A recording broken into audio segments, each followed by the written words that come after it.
Hello and welcome to Saturn Returns with me, Caggie Dunlop. This is a podcast that aims to bring clarity during transitional times where there can be confusion and doubt. When women are on a date, I think we forget that we should be thinking, do you make me happy? Are you funny enough for me? Are you interesting enough for me? Are you good enough for me? Like, I know I would go on dates and not think that. I'd be like, oh, I hope I look good. I hope I'm good enough today and being my best self. And actually, no, we're sitting across those tables and we should be asking those questions. Today's guest on Saturn Returns is Jada Sezer. Now, Jada has quite a lot going on. We have a lot of mutual friends and she's a very impressive young woman. She's a UN ambassador for women with a master's degree in child psychology, as well as being a body positivity and mental health advocate. I loved having this conversation with Jada. I really think she's an inspiring girl and I think a lot of people look up to her for good reason. She uses her platform to speak out on subjects around body positivity and mental health, and we discuss all those things in this episode. One thing I found particularly interesting was this idea of body neutrality. You know, the conversation has shifted in a more positive way, but there's still this obsession around women and their bodies. But before we dive into today's episode, let's check in with Nora, our astrological guide for the season.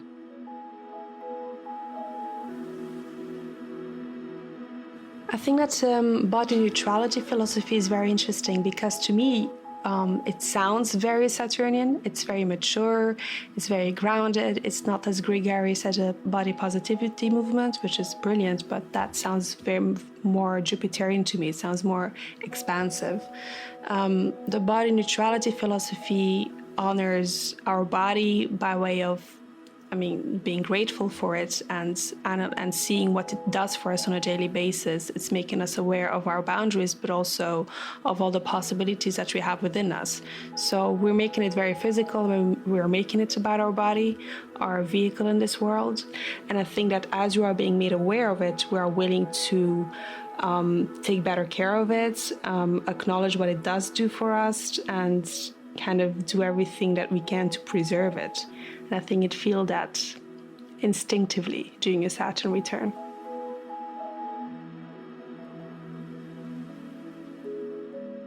Jada, welcome to the Saturn Returns podcast. Hi, thanks for having me. How are you? This morning, I'm feeling grounded, settled, happy, ready to take on the weekend. Because I would say for the audience or people that don't know you, from the outside, you are definitely someone that seems like they really have a strong sense of self. Mm-hmm. Would you say you've always been that way? And is that something that you are aware of, or is that just something that perhaps comes across to someone like me? I don't think I've ever thought of myself like that. I think definitely growing up, I was very strong-headed in a sense of my dad would enroll me into a lot of hobbies, and you know this, I've said this before, but like I played the violin for many years and I swam for many years, and I learned to have a strong sense of self, and that's where a lot of my self-esteem comes from, and I was able to carry that into the work that I'd been doing for the last 10 years as a plus-size model and a mental health activist. But I didn't ever know that I was projecting that out there. In fact, I probably felt that I wasn't doing enough and I needed to do more, and I needed to be stronger and get, more credentials under my belt and know more about what I was talking about. Was that an influence of your father then, kind of enrolling you in all these things? Yeah, absolutely. He was somebody that would say to me, so are you going to do your master's? And I'd be like, yeah, I've signed up, I'm about to do it. And he's like, okay, can you do this in 6 months? How long does it take? And I'm like, no, it's going to take me like a year. And maybe I can defer it and do it in 2 years. And he'd be like, why 2 years? Come on, you can do this, 6 months. Like, he'd just be so irrational, but not in a pressurizing way, in such a loving way. Mm-hmm. Like, he would just want the best. And not in a way that he expected the best. Like, you would be worthless if you didn't achieve it, but you can. It was like, you can, and I support you, and I see you as somebody that can do that. So he's quite a powerful influence in your life. He, not only in hindsight, he passed away five 5 years ago. And only in hindsight, I really appreciated that he was an immigrant from Turkey that came to the UK, that got into the hospitality industry, that became an entrepreneur and set up his own business. And actually that takes a lot of guts for somebody that can speak English. And a lot of guts. I think somebody that can't speak English and managed to learn how to do taxes, like that's the bane of my life. I mean, I'm still learning how to do taxes. I know, right? To do my taxes. And I think it was his presence that had a massive influence, just the way he was. I think I definitely grew into my ability to harness self-esteem, but he gave me the foundations to sort of bounce from by attaching self-esteem to a skill set or a hobby. How does that work? I guess, like, as in, if you've achieved X, then you it builds your self-esteem. Absolutely. I think it's healthier to have your self-esteem attached to an athlete, camaraderie as a team in a sport with your mates, and moving further up the league in a healthy way. Of course, it can become unhealthy, but in a healthy way, that would give me more fulfillment than perhaps feeling like I need to stick to one body size and restrict myself and what I eat so that I can get these positive strokes of reinforcement about my appearance. And I remember really feeling this a lot when I lived in New York. Was that when you were modelling? When I was modelling, yeah. I lived in Manhattan, and I remember walking into some rooms and being so naive to the fashion industry. I knew nothing about it before I got into it. I didn't even know the difference between like high street and couture and editorial. I was like so oblivious. Because I had worked in a mental health space where people were compassionate and asked how you were doing and really cared for your answer. And then I stepped into a room that was like, hi, how are you doing? And as soon as you answer, they kind of turn their head away and are taking a seat, And they're just brutal. So wait, to take it back a step, the mental health stuff you were doing before, because you've achieved a lot in, considering how young you are. So what were you studying, and then how did that get onto mental health? And then how did you get onto the modelling industry? Okay, how long have we got? So I'll keep it short in a nutshell. So I was studying my master's, and in the last 6 months, I was working with a lot of young people that had eating disorders and body dysmorphia, and I couldn't quite, I guess, tell them as much as I wanted to tell them in that space of like, you can get through this, you can do it. And I was trying to understand like the crux of a lot of their traumas, and although a lot was family related, it was almost accepted in certain spaces to restrict your diet. So a lot of these young girls had anorexia, and they would then get praised when they would walk outside, and people would say, you look great. And they would say, I wish I looked like X, or I wish that my face looked like this. And I would question, I traveled a lot in my kind of uni years, and I would go to different countries, and everyone's idea of beauty was so different. And so for me, and as somebody that grew up never reading magazines, I didn't have an idea or the pressure of what I should look like. Yeah, it doesn't sound like you had any family pressure either to like be or look a certain way. No. I mean, my mum's Spanish, my dad's Turkish. Like, food is a massive part of our culture. The dinner table in the kitchen is where all the conversations happen. As soon as you walk in our house, we give you food and we sit you down and have tea. And I grew up having a good relationship with my body. Of course, I was aware that I was bigger than my peers. I was taller than my peers. I was like a size 14, 5'9". At how old? At like 12. Oh, wow, really? Yeah, really developed, like big boobs, big bum. Like I what felt was that bigger. Experience like for you? Because I had the complete opposite, and it was horrible. Like, I was the one that had didn't develop. All the girls around me, all my friends looked older, and I was like, I wish I looked like that. That's interesting. I just realized that when you're a teenager, you always want what you can't have, and you want to mold to become the average norm. 100%. I wanted a really normal name. I didn't want to be called Jada. I wanted to be called Jade. Not that, it's more normal in this country to be called that. And I would say to everyone, my name's Jade, because they would get it. Now I'm like, I love my name. But you do feel it, and it's this subtle sense of not fitting in. Yeah, because those things that make us stand out then we just want to cut them away. But then I particularly think that post your Saturn returns into your 30s, you're like, I love all those things that set me apart. But it takes that journey to getting there. Absolutely. Absolutely. And then from there, I guess I just was busy with all my hobbies. So I would feel like I don't look like everyone else, but I actually have some stuff to talk about when I'm in those rooms, and when I'm sat down with these boys, like the group of guys that we used to hang around with. I would be able to conversate in different ways and pull from different areas of my life, whereas some people didn't. And so they felt they had to become whatever they felt they had to become, like a certain size or look a certain way. I guess, or to capture people's attention and imagination, it was to focus on their appearance. And I completely get it. And I just felt the same kind of echo of that when I was modeling in New York, and I'd walk into these rooms with these beautiful, beautiful girls that were just the saddest and the most unhappiest and actually not very nice. And so... Well, because they've been pulled apart all the time. Yeah. And actually, of course, that is the case. But I think we can sometimes project like beautiful people are on the outside, and that means that they are beautiful on the inside.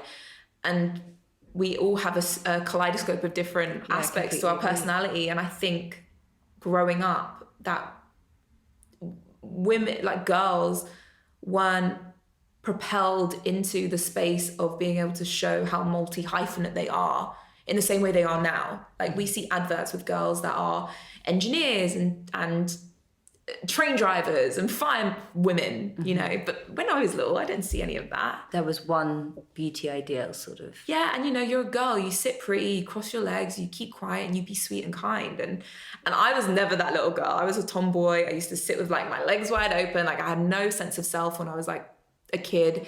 And I just was never somebody that was ever going to be stifled. Like I had an opinion of things. Like I remember being 8 years old and watching a documentary. I don't know why I was watching it, but it was about the dog meat industry in South Korea. And I remember finishing that saying to my mum, we need to write to the House of Parliament and we need to stop this. I loved animals growing up. I was like completely obsessed. It wasn't Barbies. It was all about dogs and horses. And Mum was like, okay, fine. All right, write in, do what you need to do. And we'd get letters in the post every month about an update. And so I just think, going back to your very first question of my sense of self, I think my dad had a huge influence on letting me spread my wings to its widest capacity, which could easily have shut down. And I think I just ran with it. I was like, cool, all right, I'm going to do this. Well, those early years are the most formative ones. And so the influence of our parents is so crucial because, and I think what happens is a lot of people get told like they can't show all of themselves and then they kind of cut parts away. But to talk about so when you went and worked with some girls, how old were the girls that you were working with in terms of the ones with the eating disorders and stuff like that? So it was between 7 and 14, I think. 7 and 14. Yeah. As young as 7. Yeah, absolutely. And this was, you know, I was doing observational work at this point. And it was the impetus to talk about it and vent my frustrations and my, the urgency to change things came through on Instagram. And so I would create images with me in the foreground, with my body, I'm a size 16, and would just write how I felt and how I felt other people should feel about their bodies and why we needed to be kinder to ourselves. And this was new, like, you know, it's quite common now, and it's a conversation that it's mainstream in some ways. But it wasn't body at the positivity. time. But at the time it wasn't, no. And it was really new to see somebody that looked like me reflected in those spaces. But social media kind of democratized everything in some way, and so it completely allowed changed us the landscape. Yeah, allowed us to share whatever we felt we wanted to. So then working with those girls, was it something that you were passionate about before, or was it really through that experience of seeing it firsthand that you were like, fuck, something needs to change and I need to be someone that actually stands up for this? Absolutely, yeah. If I'm looking back, I had no interest in talking about body positivity. It wasn't something that I necessarily cared about. I didn't have, I think people term it now like body neutrality, where you don't think about your body. Sorry to interrupt. Body neutrality is like when you don't really think about it too much. Yeah, you're just. I mean, does neutral. any woman think like that? I mean, I don't think I thought. I maybe at like 12. Okay. I think from what I think is a really difficult time is during adolescence when you go through puberty, because obviously both men and women, our bodies change, but the difference is a woman's changes in a way that sometimes I believe feels like it's turning on you. And I think that I developed very late, and I remember like going from like a stick that just all I wanted was to put on weight because I hated that I looked younger and like no boys looked at me. And I know a lot of people listening will be like, oh, poor you, you were thin. But actually, you know, like you said, the grass is always greener. Like you always want what you don't have. And I just like would eat so much. And then suddenly I started to put on a bit of weight, but it kind of went on in all the wrong places. And I was like, well, this doesn't feel very good. And then I yo-yoed like really dramatically to the other side. And I kind of, to be completely honest, was like slightly at war with my body for the best part of the next decade, sort of quietly. So I think that, you know, the idea of body neutrality is like an amazing concept and something that I'm perhaps most in now. And I don't identify so much with my body in terms of that narrating my self-worth, but I was brought up that it would, and I think a lot of people might feel the same. Yeah. And with social media, the interesting movement that's happened now, it's like you said, it's incredibly positive that it's opened up a space for different body types and open conversations about all this kind of stuff. But in a way, it's just another way of women's bodies being objectified and obsessed over. It's just like the different terminology and different categories, but it's still the impetus and focus is on the female form and its value. Absolutely. I couldn't agree more. And I think putting this term allows people to kind of articulate maybe how they're feeling. Yeah. But at the same time, why are we still talking about it? Why? Like, let's talk about how amazing women are working, you know, developing like tech companies, or let's talk about other things besides our appearance for a change. Because as someone that's sort of like, it sounds like in a way accidentally gone into that space and becoming an advocate for it, do you ever get frustrated like, I don't want to talk about this anymore because it's, you know, it's not who I am or what I am about ultimately? I don't get frustrated. I get incredibly exhausted at times, and want to talk about other things, and I do. I kind of use it as a Trojan horse and just cycle in with something else.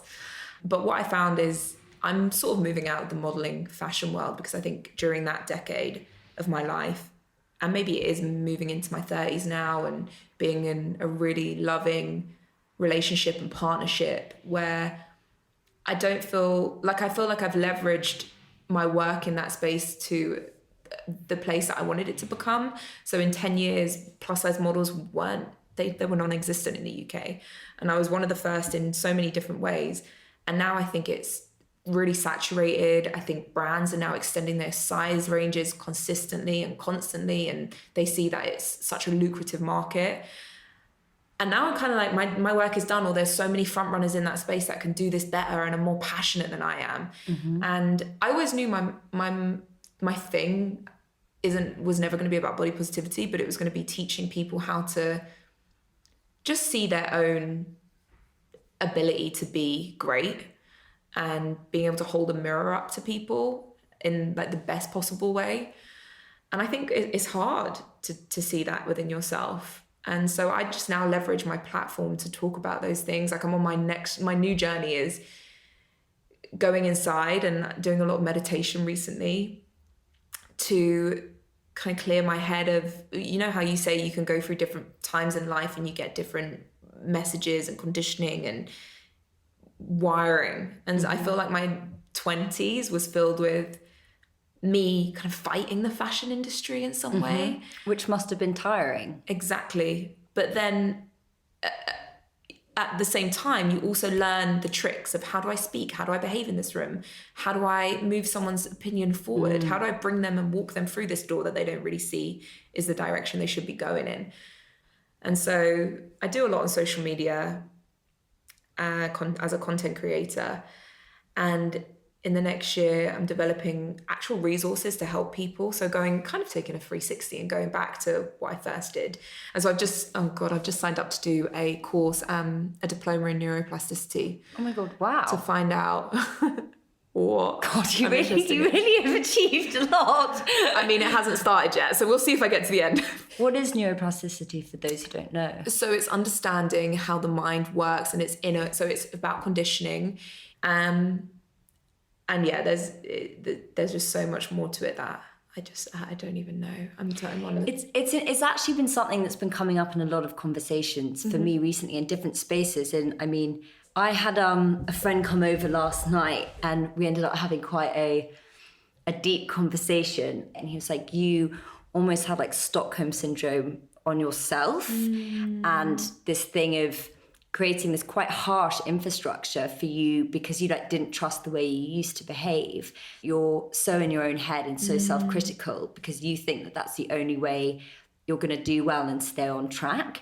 And I just sometimes like, oh my God, I'm actually quite unkind to myself in my head all the time. Like the common narrative is like not very nice, but I'm so used to it that I don't even realize I'm doing it. And at a point in my life, it was perhaps a necessary voice because I wasn't behaving in alignment with myself and wasn't looking after myself. But it's got to the point now where I was like, I don't want to be thinking this way. And it is, like you say, it's a muscle. It's something that we have to be aware of and practice and actually catch ourselves and be like, no, I'm not going to think that way, but I'm not going to tell myself that thing. What else can I say to myself that achieves the same thing, but in a kind way? You know, we have to sometimes, I believe it's necessary to take the more difficult route in life. But then when you're actively always doing that to kind of prove a point, or it's like going up a mountain with sort of rocks in a backpack, it's like sometimes you're just doing that. Does that make sense? Absolutely. And the word that comes to mind when you're talking is my favorite word, and it's boundaries. And I learn. See, boundaries is such an interesting topic for me because I love the idea and the concept, but sometimes I'm like, I don't know what it is. Yeah, and you know, the School of Life, have you ever watched any of their stuff? Love it. It's like my favorite little place that I go to. And, you know, anytime I feel like I don't know, because I don't know about you, but my parents, as lovely as they weren't emotionally articulate in the slightest. That generation just weren't. We never spoke about mental health. I think as far as it went, and I remember having this conversation with my mum, is that my granddad, when he was stressed, he'd have bad nerves. Like that's the furthest it goes, and you're like, what? And so if I've ever, and even to this day, even with my academic background, even to the studies that I'm about to take on, I still don't know the answers, and I Google it, and I just find like if I don't know the answer, I go and research it. And the School of Life is a great point, but the reason I say that is because I was looking into boundaries a lot in this last year, and boundaries, for me, growing up, were presented as something bad. Like, you know, boundaries are telling someone off, or boundaries are saying like, no, you can't, or it's creating distance. But actually, as I've gotten older, I've realized that boundaries are, yes, protecting you, but they're also protecting other people. Like, they're important and they're vital in laying the ground down of what you can expect from me, but also what I can expect from you, so that it's not a grey area. The lines aren't crossed, so you both know where you stand.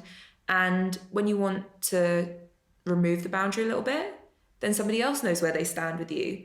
And if that person, and if I'm speaking more in a relationship term now, but if that person likes you and is interested and wants to release their boundary a little bit, then you move closer and closer and closer together. In that time, trust is built. In that time, you understand that person a bit more.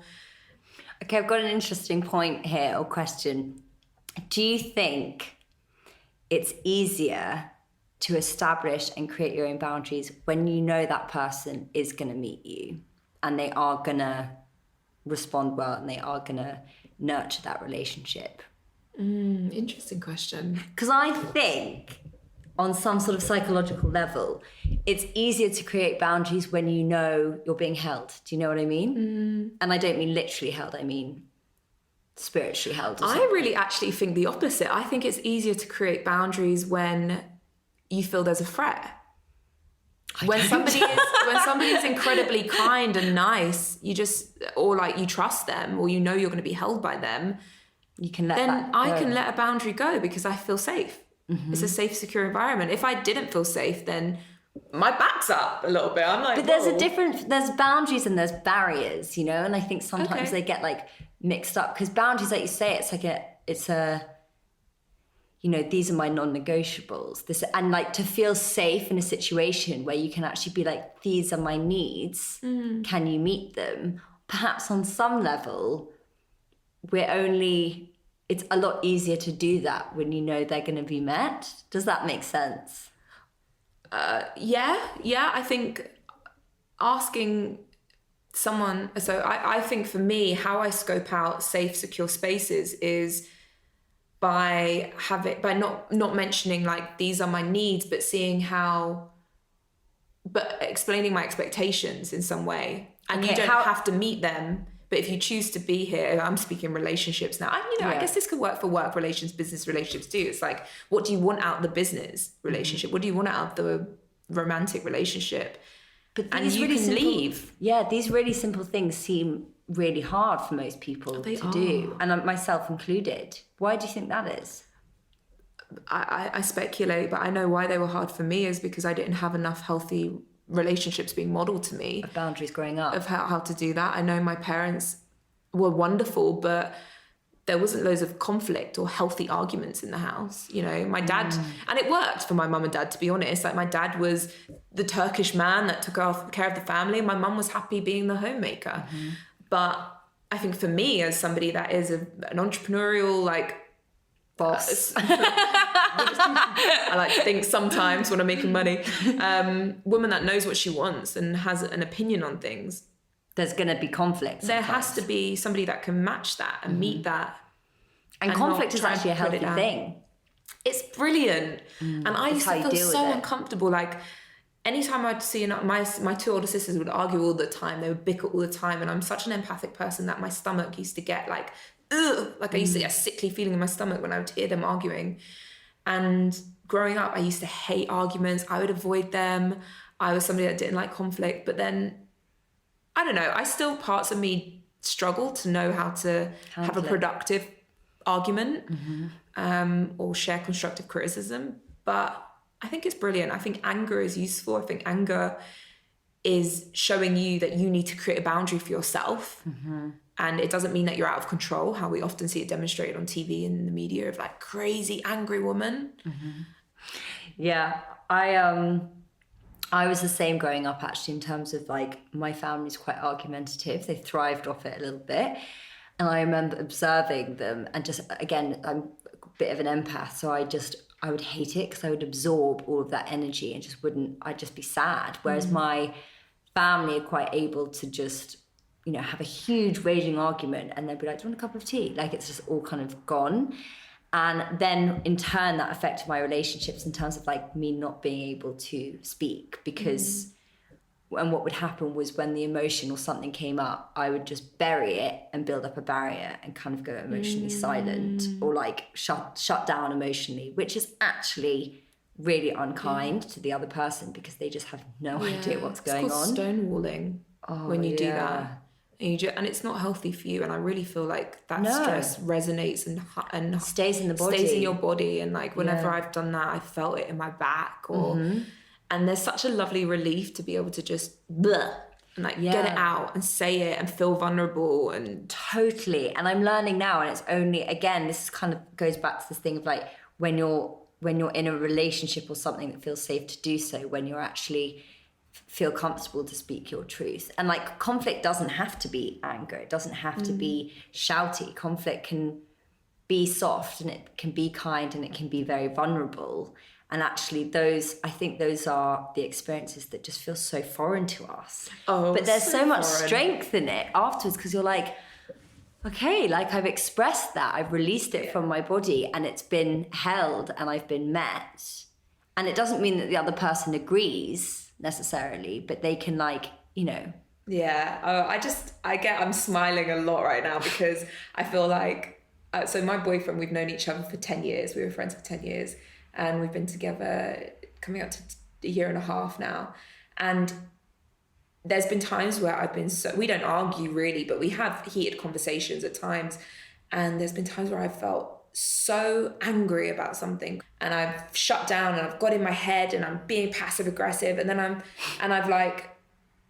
gone out the house and I've gone and taken myself for a walk and I've had a word with myself and I'm like, are you making up a story? Yeah, but what's going on? What are you telling yourself? What are you saying? And this is why I've taken up meditation, not because of the arguments, but because I've been more curious about what am I telling myself? What's my story that I constantly bring up or I thrive on? Because the themes are probably the same and that's probably come from some other place entirely. That I have the same thing. And it's mainly, I find like a lot is from childhood. And it's like we want to replay those original wounds of something traumatic in a kind of messed up way. So there's two things. I think there is what can be triggered in you is a childhood trauma, and that is then the narrative that you could then respond to like you did as a kid. And you create this self-fulfilling prophecy where you get the same results because you respond in that same way, whether it's stonewalling or shouting, leaving, or, when you say you're going to cheat on me and then eventually the person does, I don't know, like those things that end up reinforcing your own story. And then there's the other version, which I was listening to a great podcast and it was talking about how we can become addicted to stress. So in a heightened stressful situation, which is really vague these days, it's not like we see a lion like we did back in the day. Now it might be, for example, a feeling that your partner's cheating on you. It creates this adrenaline and cortisol that floods your body. And then you go into the world and your work, that isn't the case. You have a lovely work environment. Actually, that environment becomes a bit boring because you become addicted to this heightened state of adrenaline. So then you seek out a really destructive working relationship. Then you go and seek out toxic friendships because then you're constantly in this heightened state. Yeah. And so I think that that's another way of walking through the world. But essentially, you shout at that person that you feel is a threat to you, but really it's like your inner child is saying, I feel like you're going to leave me. Totally. I feel really sad right now that you're going to hurt me. I feel very vulnerable. And that vulnerability is something that I know I would avoid till the cows come home. Everybody it's like, you want to say it and I can't just spit it out. So I'm just going to shout at you instead. Yeah, I'm going to say there's nothing wrong. And really, I know I'm like screaming and I'm crying. My little girl inside is like, but you might leave me and I'm going to feel lonely and no one's going to love me and you know all this stuff. Because what it comes down to, I think all we want is to be seen. And part of that is as well that we want to be vulnerable because we have to be vulnerable to be truly seen. But then all of us have the same fear, I believe, that if we are truly seen and we are found wanting and rejected, what happens then? But I believe that when we approach situations with vulnerability and actually allow ourselves to soften, people do meet you there. You know, they meet you with integrity. It's in our wiring. It really is. Okay, unless you're dating like a sociopath or something. There are always exceptions. But I'd say by and large, like if you can really go into that space. And it brings you closer. That's why I'm smiling. Because everyone's got the same fears. Exactly. And then the reaction from that other person is because they thought that they were being hurt. And then it just brings you closer because you really see somebody for actually who they are. And this is why, again, I've really gotten into meditation because it's allowed me to separate myself from that voice and separate my pain from the past, from not that I've had any significant trauma that I can really see or understand, but any hard responses that come through, I'm like, well, what does that mean? Where does that come from? I get curious. You get curious. And I love that. And that's such a powerful thing, actually, to just be curious. If, there's any takeaways from this conversation, that is one, because I think we very quickly go into God, I always start thinking like this. Why am I so hard on myself? Why am I creating this? And that doesn't get anyone anywhere. But if you can be curious and observe your thinking patterns and actually be like, that's happened before there. Wonder why that is. Yeah. And you give yourself, like you say, a chance to do things differently. You can respond rather than react. And there's so much power in that. And that's actually why meditation, because it creates that space between reacting and responding. And there is a huge, huge difference. Yeah. Yeah. And I think if we go back to your very, very, very first question, it's like, where does like my self-esteem come from? And have I always walked through life as like my own person? I would say that it's my curiosity that's allowed me to maintain my own mind in some way, because I've considered it and I've listened to it and I've thought about it, and I've had to take on meditation now because I felt like my life has been so much busier than it's ever been. You have to do that. I had to give myself space in the mornings for 10 minutes, just 10 minutes. I'd love to do longer, but sometimes I'm just like, I just want to get out of this room and get back to life. But I have to give myself that designated time, otherwise I just wouldn't. And then I end up responding in like autopilot to my emotions. Rather. Yeah.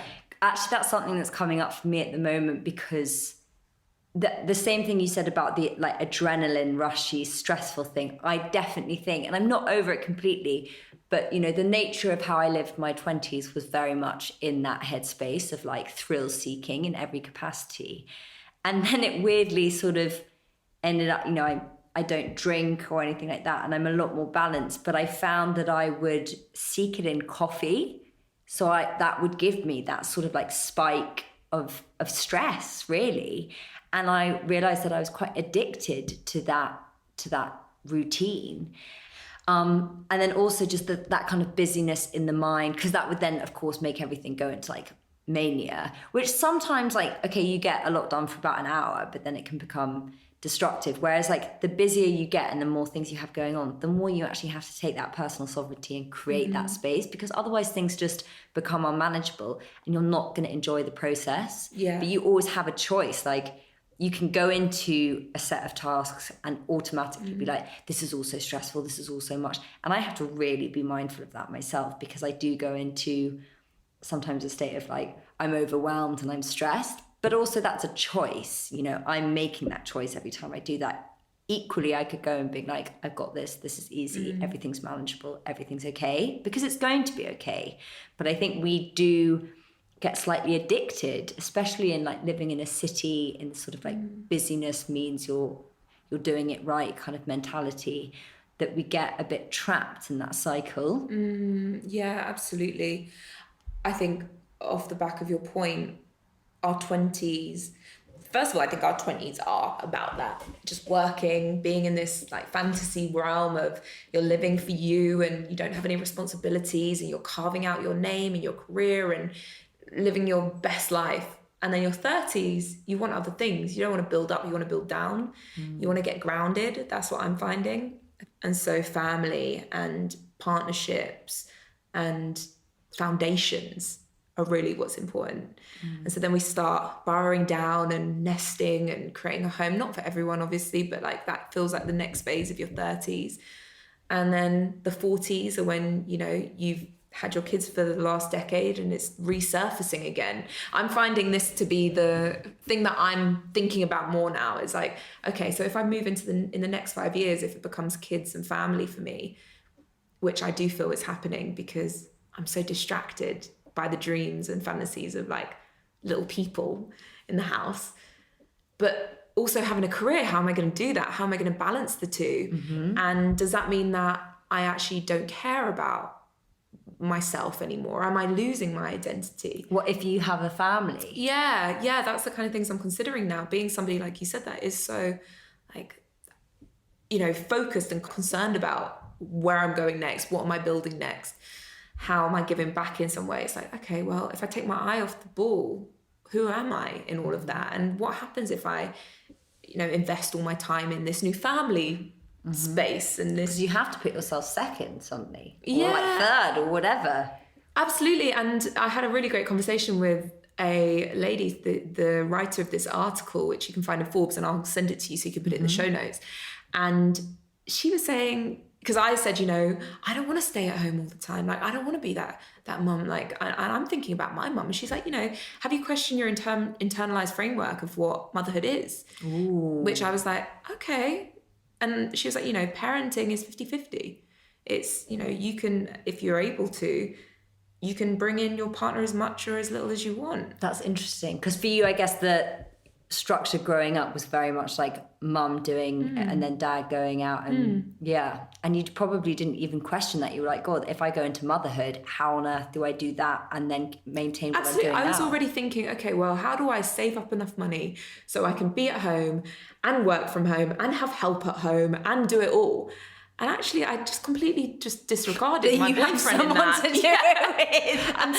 Until Tyson that said to me, fascinating? I want to be there. Like, I want to be there. I'm carving out a life for myself where I can be there 50% of the time too. And I was like, huh? The penny dropped. I was like, wait, what? You would do that? Why? But why? Like, who does that? And I'm like, yes, you can do that. Obviously, it's not easy if you're not running your own company, or if, you know, paternal leave, It's tricky. it's like 2 weeks for guys. Yeah. And this is why our society is also not helpful in this way. Like, the majority of women at their 30s tend to drop off to go into that space. Because they don't see how they can maintain both. And then when they're coming back, they're trying to keep up with their counterparts, their male counterparts that are, you know, at that point probably getting promoted and leaving the country and moving to New York or wherever it is to go to the next level of their career.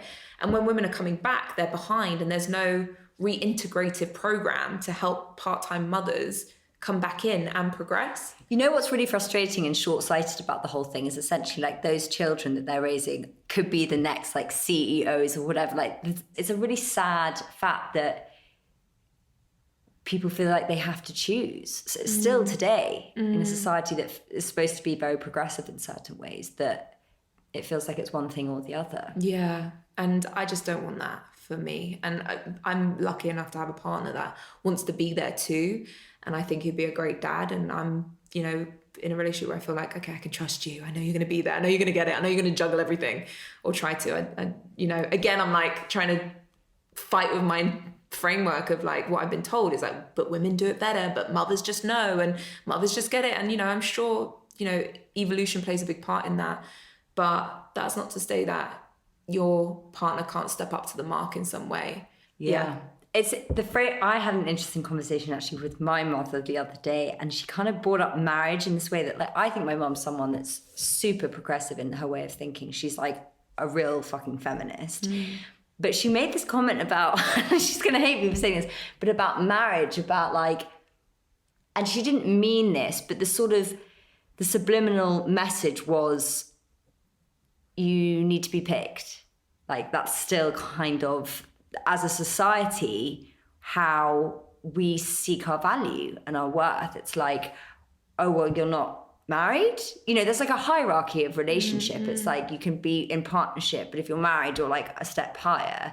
And I just thought, I was like, do I want to get married because that's when society tells me I'm good enough and that I've been picked? Or do I want to get married because I want a marriage? Yeah. And I thought, if you could never tell anyone that you were getting married and you couldn't have a party, would you want to do it?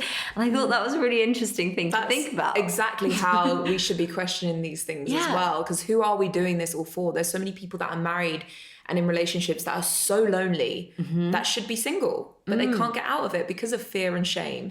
And sorry, but we don't get picked. When women are on a date, I think we forget that we should be thinking, do you make me happy? Are you funny enough for me? Are you interesting enough for me?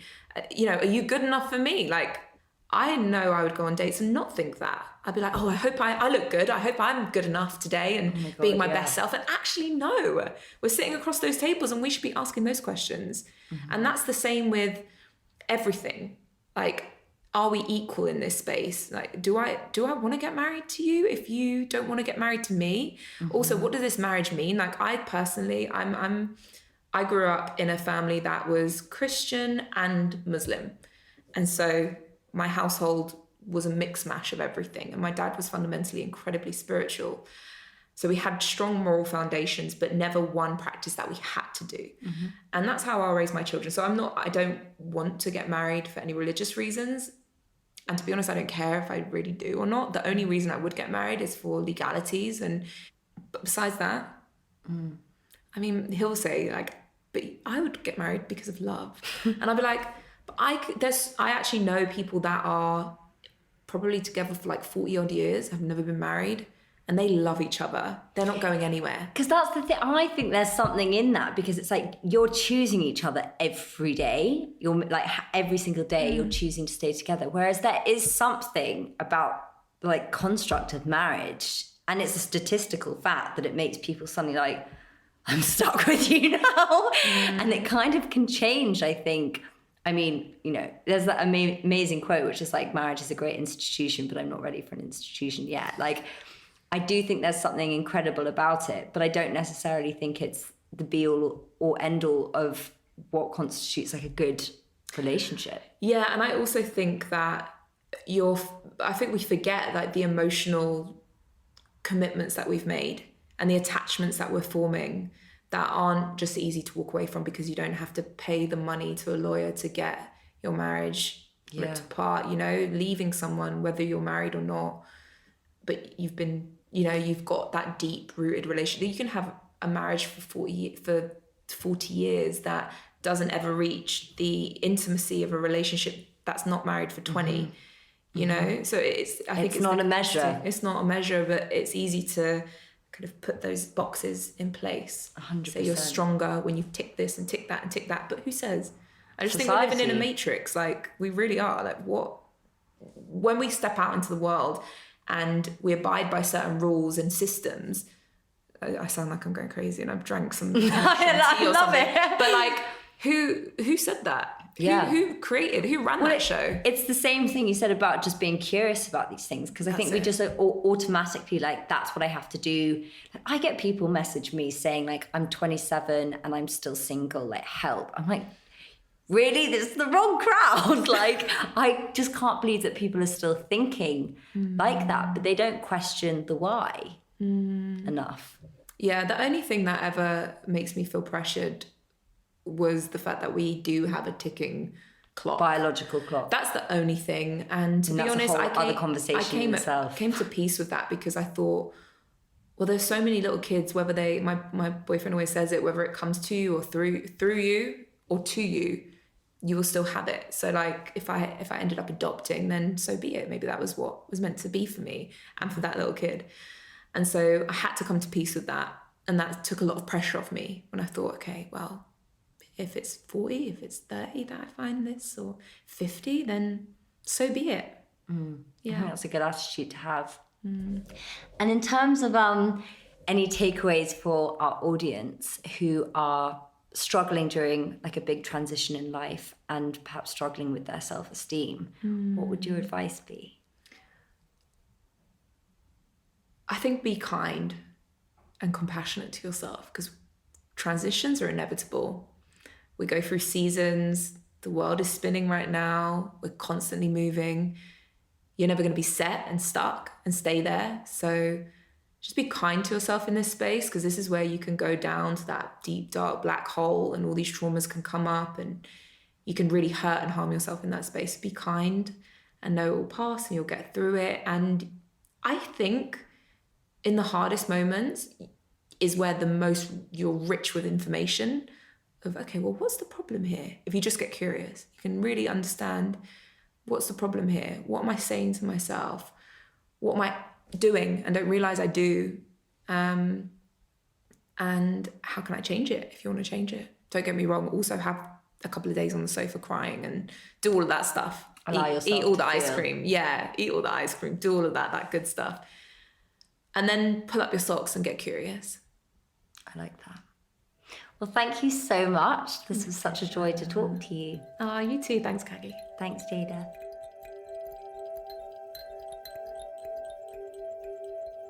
If you enjoyed this episode, you can find Jada at Jada Sezer on Instagram, or me at Caggie's World, or Nora at Stars Incline.